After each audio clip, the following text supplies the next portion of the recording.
اکبر بھائی نے ایک سوال کیا کہ میری شادی کو 10 سال ہو گئے، میرے حالات بہت زیادہ خراب ہے جس کی وجہ سے والدہ نے گھر سے نکال دیا، اور میری زوجہ بھی اس بات کو سمجھ نہیں پا رہی اور میری اولاد کو میرے گھر والوں سے ملنے نہیں دے رہی۔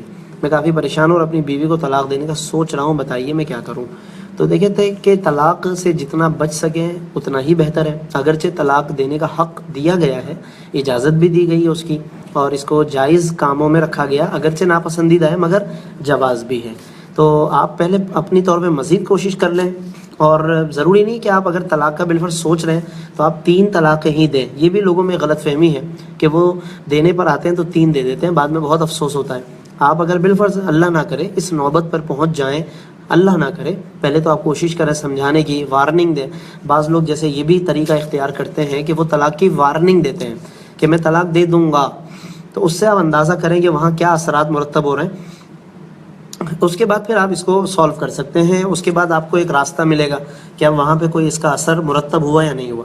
پھر یہ ہو سکتا ہے کہ کچھ عرصے خاموشی اختیار کر لیں، بالکل خاموش ہو جائے، کہ جس سے ایسا لگے کہ جیسے کہ نہ تو آپ کو گھر والوں کی ضرورت ہے اور نہ آپ کا کوئی تعلق ہے، بظاہر ایسا لگے کچھ عرصے کے لیے۔ اس سے بھی ان کے اوپر ایک اثر جو مرتب ہوگا نفسیاتی طور پہ، تو وہ رابطہ کریں گے یا وہ آپ کی طرف آئیں گے یا نہیں آئیں گے، وہ سب پتہ چل جائے گا۔ اس کے بعد جا کر پھر آدمی طلاق کی اگر نوبت آ جائے تو ایک طلاق دے آدمی، دوسری اور تیسری کو محفوظ رکھے۔ ایک طلاق سے فرق یہ پڑے گا کہ عورت کی عدت تو شروع ہو جائے گی، لیکن اس عدت میں آپ کو رجوع کرنے کا حق حاصل ہے، تو یہ بھی طریقہ ہو سکتا ہے۔